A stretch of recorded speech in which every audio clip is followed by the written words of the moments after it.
everyone, welcome back to Warp Worlds, the mapping series where nothing makes sense and everything's very chaotic. In the last episode, we saw the continuation of the conflict in China as South China continued to move their forces up towards the north in order to unite China under their rule, though this northern China has seen success over in the east, and now they are beginning to shift their focus over to the center of the country. We also saw a massive war happening over here. It wasn't really a war, it was more so like a whole bunch of guerrilla warfare that ended up in a really bad situation for Indonesia, where they were forced to recognize this country through blackmail because basically what was being seen by the rest of the world wasn't what was actually happening over in this region. And so this country was able to gain its independence basically by manipulating the Indonesian government into, well, having a whole bunch of like bad stuff known about them. Just go watch the other video. If you haven't seen episodes 1 and 2 yet, go watch those before you watch this one, or at least the rest of this one. Because there's going to be a lot that you're going to need to know, especially because this episode is going to be continuing off right where the last one ended. But first, we also want to talk about other things that happened. As we saw Argentina beginning to decline, as we saw a massive war happening over here. We saw a conflict over between Eritrea and Ethiopia. Eritrea still exists, but they're not looking too good. The border gore is real, guys. And I think that's about it, except for one last event. That was where we are picking up here, and that is the Hungarian coalition, as multiple countries declared war on Hungary because, they have a lot of disputes with each and every one of their neighbors.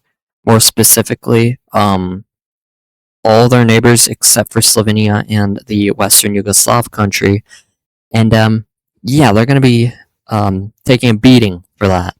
So let's start over here with Romania, because Romania is definitely the strongest country involved in this conflict.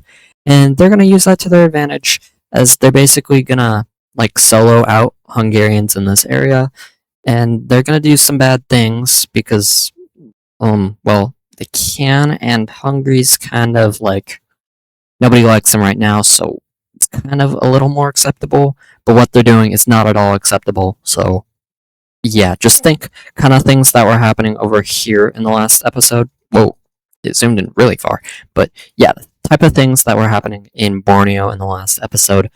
Kind of similar thing happening over here, but not exactly the same. But Romania is definitely going to take advantage of the situation.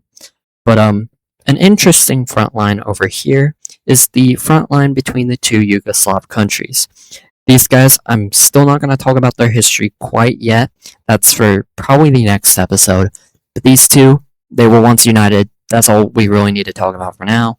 But they're both Yugoslav states. This isn't Croatia. They use the Croatian flag, but it's not Croatia. This is not Serbia. It's East Yugoslavia, but they use the Yugoslav flag. So I guess they are Yugoslavia. It's weird, but it's also strange. Why would Croatia keep the Yugoslavia name? We'll find out more about that later. But for now, let's update the front line, because the eastern or western half, which I'm honestly just going to call Croatia. I know I literally just said it's not Croatia, but I'm going to call it that because it's easier to say than Western Yugoslav Republic. I think everyone agrees with me on that one. But they are going to go ahead and wipe out the entirety of Yugoslavia's coastline. And from here, they're not going to take that too lightly, as they have the advantage in inland territory, and they're going to go ahead and push their forces over westward, now prioritizing the Croatian country over their front in Hungary, which is going to give the Hungarians a little bit of open space to push them back out of their country. From here, they will try to fight back the Slovakians, but the Slovakians are kind of already established in this region, and so they're kind of just gonna ignore them for now, because there's a much bigger threat over to the east. And though they have initial successes over here, eventually they're gonna lose all this area up here. So was it really worth it? Probably not. It's at this point in time that Austria will officially get involved in the war. Initially, they didn't want to join because they didn't want to have many casualties, but now they see it as the opportunity to get their land back. As you can see, they dispute all this land here. They already have all that occupied, so they're kind of just going to sit back here and hold on to this land here. And at this point, the main Hungarian coalition is over, except Hungary and Romania are still fighting, and these two are still fighting. But outside of that, not much is happening. So let's kind of wrap this up. Starting over here with Romania, as they're going to go ahead and take over a lot more land, seizing this major city that I cannot off the top of my head name. And yeah, that's going to basically do it for that front line. But over here, yeah, we're basically going to see these two meeting up and basically saying, yo, I get this back, you get all this back, we're chill, okay? Ooh, that is not what I wanted to do. I meant to click that tiny little thing there. But anyways, now we can go ahead and look at a peace treaty between all these countries who participated in the coalition. Okay, and this is the peace treaty that is drawn up for Hungary following the coalition, and as you can see, Hungary lost a lot of land. We're actually going to start over on the disputed land area because there's still a few provinces that are disputed. First of all, this area, this province here, the Serbian Yugoslav area still claims, and you can see that Romania actually gained this one province here. Cannot remember it right now what it's called, but it's in Ukraine. Carpathian something, but Slovakia claims it, but Romania kind of just owns it. And yeah, there's a little bit of beef between these two now. And yeah, Hungary, talking about Hungary, they're not going to do well after this. Their government's going to fall apart, and we'll talk about them more some other time. But they lost land to Austria, Slovakia, and Romania. They did still retain this control against the Serbian state, but their time might be numbered because they still want this. Just until the peace treaty is no longer in effect, I guess, is until when you have. But yeah, now we get to go ahead and look at something we haven't done much with. That's the alliances map.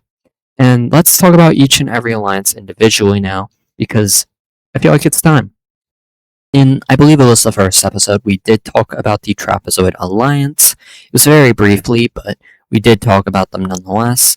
We'll talk about them again here in a second, but I want to go over every single alliance before I get to that. So yeah, moving down over to Africa, we have the East African Alliance. And this alliance used to be bigger, but unfortunately, Rwanda got kind of power hungry and took a large bite out of the Democratic Republic of the Congo, or I guess just the Republic of the Congo, because it's both of them.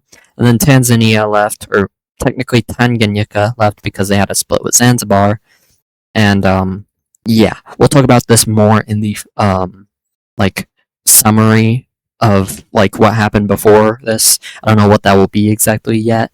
It's probably not going to be its own episode, but there's probably going to be some sort of summary for everything that happened in the 5 years before episode 1, when this universe first formed. But basically, when this universe formed, this alliance was much larger. In fact, this country here was much larger on its own, and then it kind of split out because of this reality being weird. But yeah, we'll talk more about that some other time. But for now, let's head over to the Square Alliance in North America. This one is kind of these guys are hardly in an alliance with each other. Canada and the US, they kind of agreed to make an alliance with the Cascadian state because these three all wanted to keep peace in North America, though at the same time, they kind of all hate each other. More specifically, the US and Canada hate Cascadia, and these two in this timeline, they're not on the best terms. Of course, they both kind of had the same falling out, of course, with them losing a lot of land over here specifically, and also down here in the US, they lost a lot there. So these two are kind of ops right now, but not really. So that might intrigue you on why they're in an alliance. We'll talk about that again in some sort of summary. Every single alliance formed before this the first episode, but after the universe formed. So yeah, it's a little weird to look at. we'll talk about that more again in another episode or something. Moving over to the Circle Alliance, this is where we see a little bit more of a actual cause for the alliance. Mainly, these four are all in an alliance to prevent the continued expansion of the Holy Roman Empire, who is kind of a continental superpower in a way. They're the strongest country in all this area of Europe, other than the Swedish. That's their main rival. But yeah, the Germans, Holy Roman Empire, whatever you want to call it. This is technically a united Holy Roman Empire, so that's what I'm going to call them. They are technically the strongest in the mainland continent, other than Sweden. Now, moving on, we finally circle back to the Trapezoid Alliance. I almost said the wrong shape there. But they're going to be adding not one, but two new members. And the first new member will go ahead and be over here in the Volga Republic. I said in the very first episode that they were kind of supported with all their ideals by the Kazakhs, because remember, this is not Kazakhstan exactly, it's the Soviet Republic of Kazakhstan, so technically it's not Kazakhstan, but it really is Kazakhstan. It's just a really communist one, and they kind of exerted their influence into this Russian state when Russia collapsed. And as well as that, we're going to see Bashkortostan. I'm probably saying that wrong. They're also going to be joining this alliance. Tatarstan already joined it. Might as well join it as well. And yeah, at this point, technically, I think the Trapezoid Alliance is the strongest alliance, even beating out the squares and the circles, if that sounds crazy enough. Anyways, it's time for us to go ahead and wrap up the conflict in China, because this has been going on for a little too long now. So let's finish this up. And to start off, we need something to change here. And what is that change going to be? Well, we're going to see the North Vietnamese country joining this war, officially expanding it to multiple countries versus one. And that's not really good for South China, because they weren't intending on fighting the Northern Vietnamese right now, because, yeah, they are kind of really focused on their northern neighbor right now. But things can't get that much worse, right? Says me, but no, they can't, because Laos is also going to join this war. These two are the closest countries with China, or northern China at least, and they want to help their ally out. However, at this point, we're going to see southern Vietnam also getting involved with this conflict, because wherever northern Vietnam is involved, southern Vietnam's going to get involved. But this timeline, where southern Vietnam comes from, is a timeline where they won their equivalent of the Vietnam War and secured their separation from northern Vietnam. And in this timeline, they have kind of become like South Korea is to North Korea, except North Korea kind of did the opposite in their timeline. They took over South Korea. But this is basically the equivalent of South Korea if it was in Vietnam in this timeline. It's kind of like Vietnam and Korea's results switched, but that's just the handpicking of realities that happened. I don't know how I'm going to explain that in later episodes, but the main lore of this series will explain that around maybe episode 15 or something. I don't even know if this series will go on that long. Who knows? But yeah, the main lore of this series is yet to come. And as for now, we're just seeing all the wars happening, all this stuff unfolding as this reality did. And so, with all that yapping out of the way, the Southern Vietnamese, will immediately dart straight up into Northern Vietnam and deal a lot of damage early on.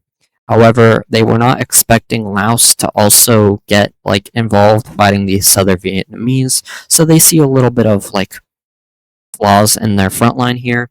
Though it doesn't affect them that much, because at the same time they can also just do this, which they will do, and yeah, this inevitably helps out the South Chinese kick these guys out. However, at this point, the damage has been done, and the Northern Chinese will begin to push back against the Southern Chinese. But this war is not completely over for the Southern Chinese yet, because they're gonna get one more ally, and that ally is the Manchurian country. Manchurian country fears for their existence, not only because China's here, but also because Korea's here, and they don't want to get gobbled up by them. So they're going to join this conflict now in order to hopefully like survive. Because if they don't join this conflict, they're probably going to get wiped out by the Chinese. And so they will send like their entire army over in immediately, quickly deal damage. They will reach the capital of China, though the amount of damage to the capital they can do is not very much. Their whole military is probably as big as the population of, or not the population, the entire size of a Chinese unit fighting down here. So yeah, good luck. Anyways, this will divert enough attention to where the southern Chinese will once again be able to move their front line out, and they will take this key Chinese city that they were protecting so desperately in the last episode. And yeah, at this point, South China will see a whole bunch of points in their front line where they can just begin to push through, and the defensive forces in this area will be no match, as South China will begin to obliterate the North Chinese over in the east. And over on the west, it's even worse because this whole area will basically just fall over to them. They're just going to push up a little, and it's theirs, basically. And yeah, you're not doing really good, China, right now. It's not looking too great. And it's going to get even worse because we head over to this area over here that is a little off to the side, because we're going to see a massive rebellion happening over here to the people who are kind of like not really involved in this conflict. They kind of want to escape this whole mess. It's a couple of provinces, actually two, or maybe just this one. That border would be ugly. I'm kind of deciding how I want this peace treaty to play out in the end, and I don't really know what I want to do with this thing. I know I wanted it to exist, but I don't know what I'm going to do with it yet, so we'll see. Anyways, heading back down to the front in Southeast Asia, the southern Vietnamese will kick out the Laotians from their country, and after that, they will officially cut off this area of Laos. At this point, Laos will basically just be like, we're out of this conflict, we're leaving. Good luck, China, and Northern Vietnam. And at this point, Northern Vietnam will be pushed back a little more, and at this point, they will officially surrender, allowing for Southern Vietnamese to probably gain a lot of land out of this conflict. And now, the real conflict here.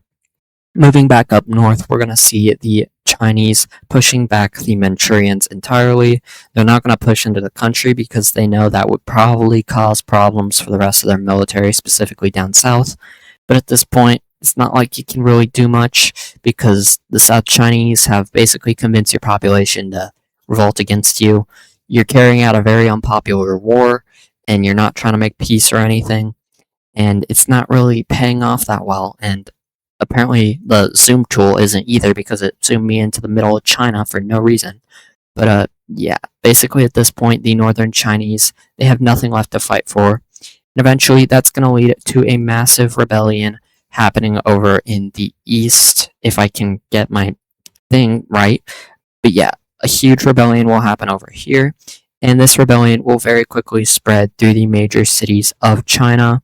And at this point, the communist government is basically in shambles, and they will agree to meet for peace with the other Chinese states.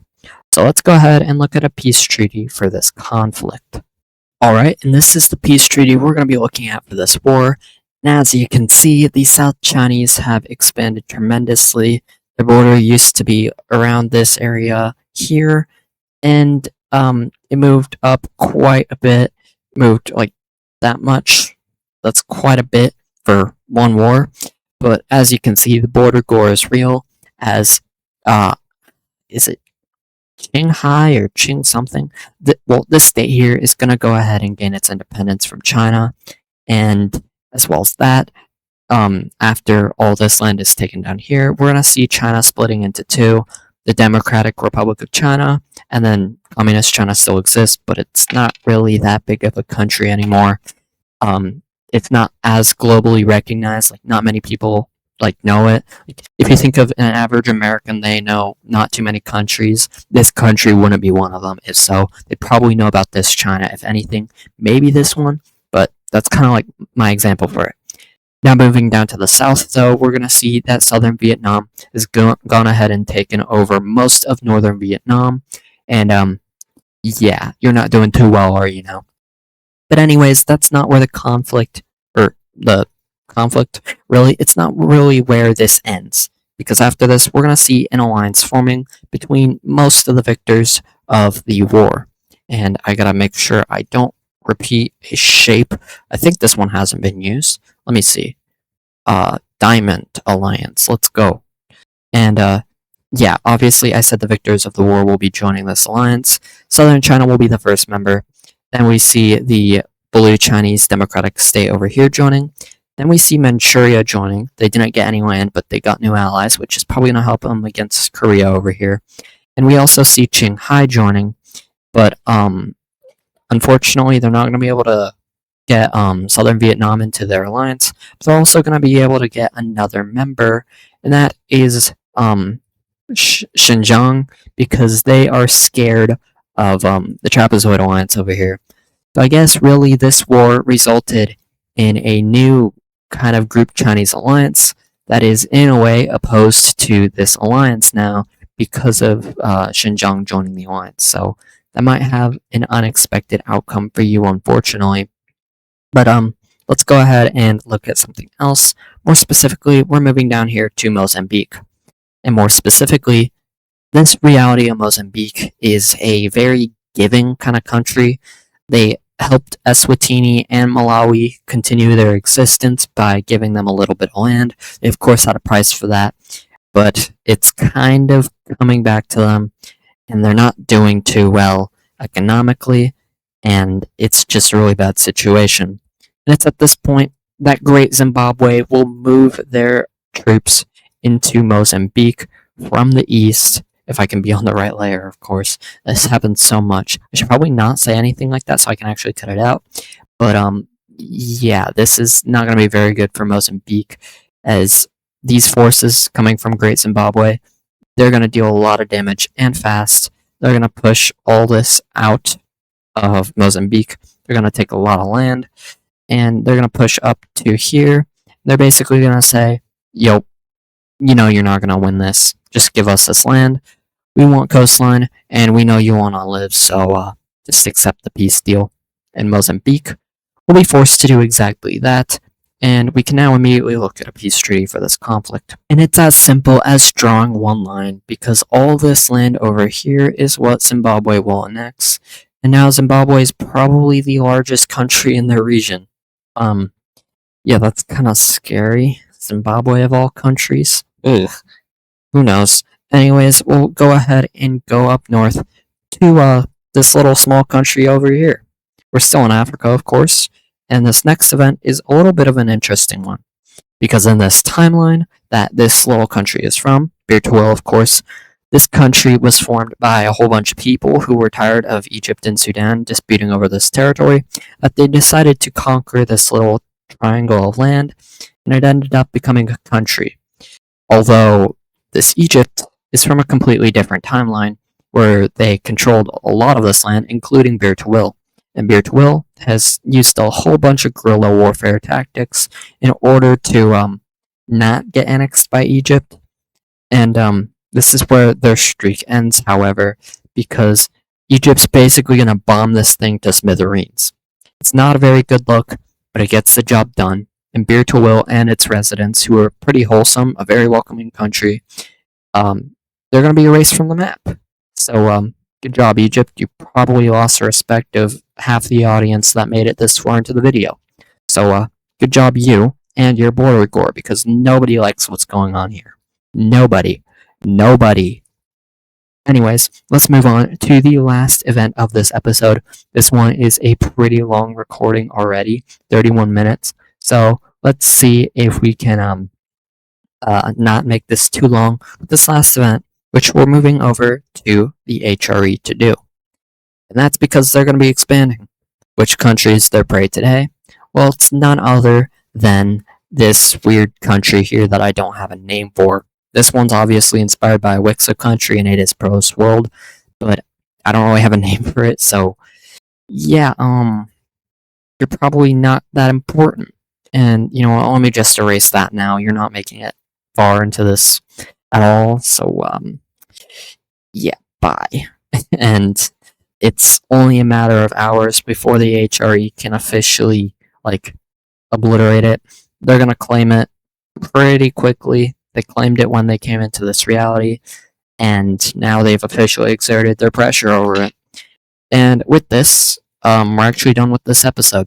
So yeah, if you want to see more of this series, make sure you do subscribe. Like the video also helps a lot. It tells me that you like this type of content and you would like to see more. Anyways, that's going to do it for today's video, and I'll see you all in the next one.